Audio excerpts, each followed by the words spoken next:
नमस्कार, good morning. आजच्या नवीन दिवसाच्या तुम्हाला खूप खूप शुभेच्छा. आज आहे रविवार, पण रुटीन चुकवून चालणार नाही, म्हणून मी माझ्या नेहमीच्या वेळेवर उठून गेले होते मॉर्निंग वॉकला.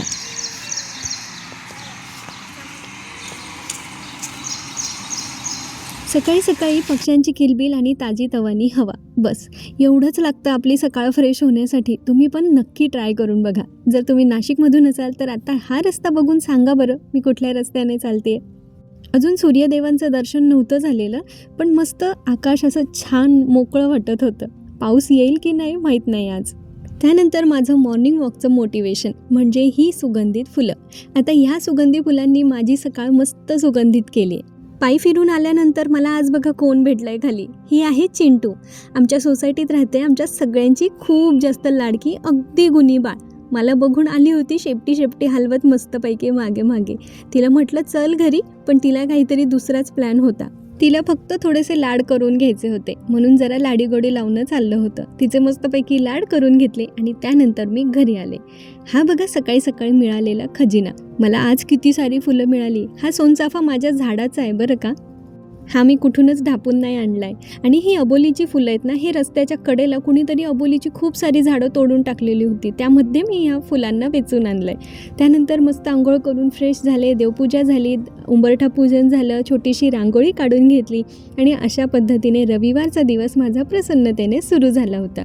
थोडी थोडी पावसाला बारीक बारीक सुरुवात झाली होती आणि मग ही बाहेरची हिरवळ ना मला ह्या बाल्कनीतून निघूच देत नाही, माहिती आहे का. रोज माझा इतका वेळ जातो इथे हे सगळं बघण्यात.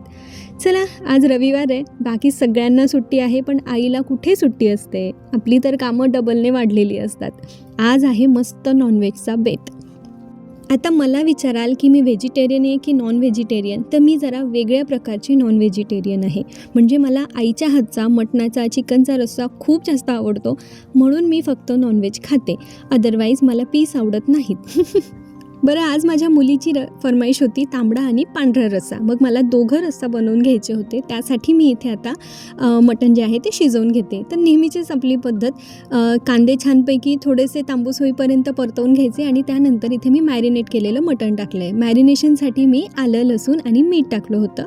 हळद नाही टाकली आहे, कारण आपल्याला पांढरा रस्सा करायचा आहे ना, आणि तो पिवळा होऊन गेला असता, म्हणून फक्त हळद नाही टाकली. दुसरीकडे तांबड्या रस्स्यासाठी मी इथे कांदा खोबरं भाजून घेतलं आणि त्यानंतर गॅस बंद करून दिला. मला अगदीच कच्चा लसूणची टेस्ट नाही आवडत, त्यामुळे मी हा मसाला ज्या वेळेला परतवते त्यातच मी थोडंसं आलं लसूण वरून टाकून देते. म्हणजे अगदी त्याला भाजून नाही घेत, पण थोडंसं वरून, म्हणजे ते एकदम कच्चं नाही राहत. त्यात थोडा दालचिनीचा तुकडा टाकला आणि अशा पद्धतीने हा मसाला मी इथे भाजवून घेतला. आता याला थोडंसं गार होऊ द्यायचं आणि नंतर मिक्सरमधून त्याचं वाटण करून घ्यायचं. दुसरीकडे इथे मटणाला पण छानपैकी आता ते परतायला लागलं आहे.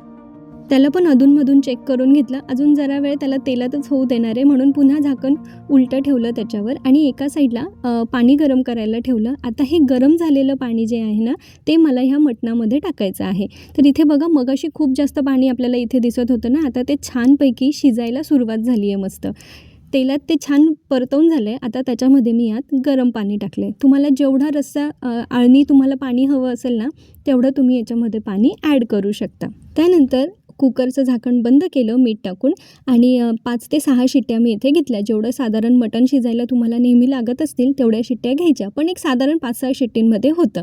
त्यानंतर इथे पांढऱ्या रश्श्याच्या मसाल्याची तयारी आहे, ज्यात मी घेतलं खोबरं, लसूण, खडे मसाले, तेजपत्ता आणि आलं. हे दोघं रस्से मी सोबतच बनवत होती, त्यामुळे तुम्हाला दाखवताना पण सोबतच दाखवते.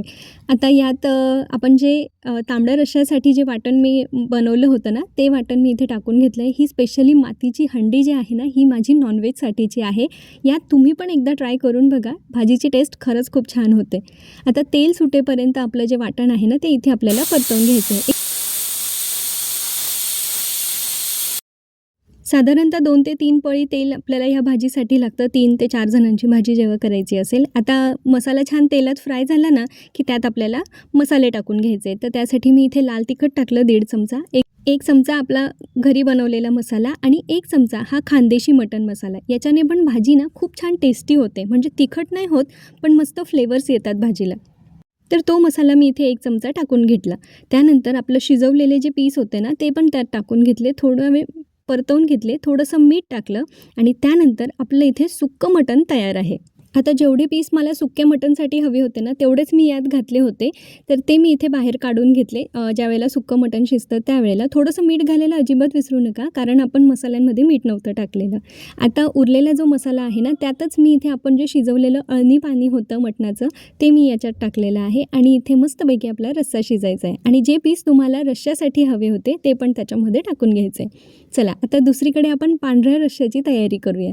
यासाठी मी कढईत 1.5 ते 2 पळी तेल घेतलं आणि त्यानंतर थोडेसे खडे मसाले टाकले आणि आपण जे खोबऱ्याचं वाटण करून घेतलं होतं पांढऱ्या रश्श्यासाठी, ते वाटण मी इथे टाकून घेतलं आणि छान तेल सुटेपर्यंत हा पण मसाला परतवून घेतला आणि त्यानंतर अळणी शिजवलेलं पाणी जे होतं तेच यात टाकलं. ह्या पांढऱ्या रश्श्याला खरं तर ह्या पाण्यामुळेच टेस्ट येते. त्यामुळे हे पाणी तुम्हाला जेवढं जास्त टाकता येईल किंवा फक्त हेच पाणी टाका, वरून दुसरं साधं पाणी टाकूच नका. त्याच्याने मस्त टेस्ट येते आणि खड्या मसाल्यांचा फ्लेवर छानपैकी त्या पाण्यामध्ये उतरतो. म्हणजे मटणाचा आणि खड्या मसाल्यांचा फक्त फ्लेवर येतो. तुम्हाला जर तिखट हवं असेल ना, तर तुम्ही एखादी हिरवी मिरची बारीक करून घालू शकता, पण मला काही गरज नाही वाटत, कारण खड्या मसाल्यांच्या फ्लेवर्समुळे पण ती टेस्ट छान होते. त्यात थोडंसं मीठ घातलं आणि त्याला पण मस्तपैकी उकळी फुटू दिली. आता थोडंसं हाफ झाकण ठेवून तुम्ही हे शिजवू शकता, पण मला तुम्हाला दाखवायचं होतं म्हणून मी इथे झाकण काढून घेतलं होतं. तर इकडे आपला पांढरा रस्सा तयार आहे. दुसरीकडे लाल म्हणजे तांबड्या रश्श्यालासुद्धा छानपैकी उकळी फुटली आहे. तर गॅस बंद करून ना मी थोडा वेळ इथे हे झाकण ठेवलं होतं, म्हणजे मातीचा जो फ्लेवर आहे ना, तो त्या रश्श्यामध्ये छानपैकी उतरतो आणि बघा मस्त तर्री आली आहे भाजीला. खूप जास्त तर्री नसेल दिसत तुम्हाला, कारण मी तेल पण अगदी मोजूनच टाकलं आहे. चमचमीत खायचं म्हणजे जरा शरीराची पण काळजी घ्यायला लागते हो. कोथिंबीर टाकून दोघं भाज्या मस्तपैकी सर्व केल्या. इथे आहे आपली कोल्हापुरी मटण थाळी रेडी. या जेवायला. सुट्टीचा दिवस, एखादा छानसा मेनू आणि घरात सगळे सोबत बसून जेवताय, ह्यापेक्षा दुसरं सुख काय असणार आहे आणखीन, नाही का? त्यानंतर मस्तपैकी किचन आवरून घेतलं. आता बघा, मुलांनी मी कपाट लावायला काढलं होतं ना, तर इथे त्यांना एक अल्बम सापडला. आता ते सगळे फोटोज बघत बसले आणि खरं सांगते, मागचे 10-12 वर्षापूर्वीची सगळी वेळ जी होती ना, तो सगळे प्रसंग असे डोळ्यासमोरून मस्तपैकी जागे झाले. मुलांना जरा वेळ गार्डनमध्ये खेळण्यासाठी म्हणून घेऊन गेलो, जिथे मुलांना पण खूप मजा आली आणि आम्हालाही त्यांना खेळताना बघून मस्त वाटत होतं. तिकडून येताना दुसऱ्या दिवसासाठी भाज्या पण घेऊन यायच्या होत्या. मी फार आठवड्याभराच्या वगैरे भाज्या स्टोअर करून ठेवत नाही, कारण आमच्या घराजवळच भाजीवाले बसतात, ज्यामुळे मला अगदी एखाद दिवसाचा भाजीपाला मी त्यांच्याकडून आणते आणि फ्रेश दुसऱ्या दिवशी किंवा संध्याकाळी मी भाजी जाऊन घेऊन येते किंवा माझे मिस्टर जाऊन घेऊन येतात. आणि आल्यानंतर मी आता सध्या पावसाळा आहे, त्यामुळे चिखलमाती बऱ्यापैकी असते भाज्यांना, तर सगळ्या भाज्या मी इथे धुवून घेतल्या. त्यानंतर एका टोपलीत त्यांचं पाणी थोडंसं गळू दिलं आणि त्याच्यानंतर मी एका स्वच्छ कपड्यावर सगळ्या भाज्या पसरवून ठेवल्या. तोपर्यंत मी स्वयंपाक आणि जेवण पण आवरून घेतलं. सगळंच व्हिडिओमध्ये नाही दाखवलं, नाहीतर व्हिडिओ खूप जास्त मोठा झाला असता. आज कोथिंबीर जरा थोडीच मिळाली होती मला, पण तिला इतकी माती होती ना, त्यामुळे मग मी ती पूर्णपणे धुवून टाकली. नाहीतर मी कोथिंबीर जनरली धुवून नाही ठेवत, पण ही फार तर फार 1-2 दिवस मला जाणार आहे, त्यामुळे मग मी ती धुवून घेतली आणि कपड्यावर जरा वेळ तिला वाळू दिलं आणि त्यानंतर टिश्यू पेपर टाकून एका डब्यामध्ये ती स्टोअर करून ठेवली. सकाळी मी मटकी भिजवून ठेवली होती. ही फक्त मूग, चवळी आणि थोडासा अख्खा मसूर मी त्यात टाकला आहे. तर त्यालाही छान मोड आलेले होते. ते एका डब्यामध्ये ट्रान्सफर करून घेतले आणि त्याच्यानंतर ज्या धुतलेल्या भाज्या होत्या त्या पण बऱ्यापैकी वाळल्या होत्या. तर सगळ्या भाज्या इथे माझ्या फ्रीजच्या कंटेनर्समध्ये मी भरून घेतल्या आणि फ्रीजमध्ये स्टोअर करून ठेवले. दुसऱ्या दिवसाची तयारी आदल्या दिवशी करून ठेवली ना, म्हणजे सकाळी उठल्या उठल्या फ्रीज उघडून आपले 5-10 मिनटं हे विचार करण्यात जात नाही की आज डब्याला काय बनवायचं आहे. तर अशा पद्धतीने माझं सगळे उद्याची प्लॅनिंग रेडी होती. आता काजू बदाम भिजत घातले, थोडेसे मेथीदाणे पण भिजत घातले. तर असा होता माझा आजचा दिवस. तुम्हाला कसा वाटला मला कमेंट करून नक्की सांगा. आवडला असेल तर लाईक आणि शेअर करायला अजिबात विसरू नका. आपलं इंस्टाग्राम अकाउंट पण आहे, हवं तर डिस्क्रिप्शन मध्ये तर आहेच त्याची लिंक, पण हवं असेल तर मी कमेंटमध्ये पण लिंक देऊन देईल. तर इंस्टाग्राम अकाउंटला पण नक्की फॉलो करा, त्यावर पण आपले असे छान छान व्हिडिओ येत असणार आहे. आजचा व्हिडिओ कसा वाटला मला कमेंट करून सांगायला अजिबात विसरू नका आणि अजूनही चॅनलला सबस्क्राईब केलं नसेल तर नक्की करा. छान छान कमेंट्स करा, तुमच्या फीडबॅकची आणि तुमच्या कमेंट्सची मी आतुरतेने वाट बघत असते.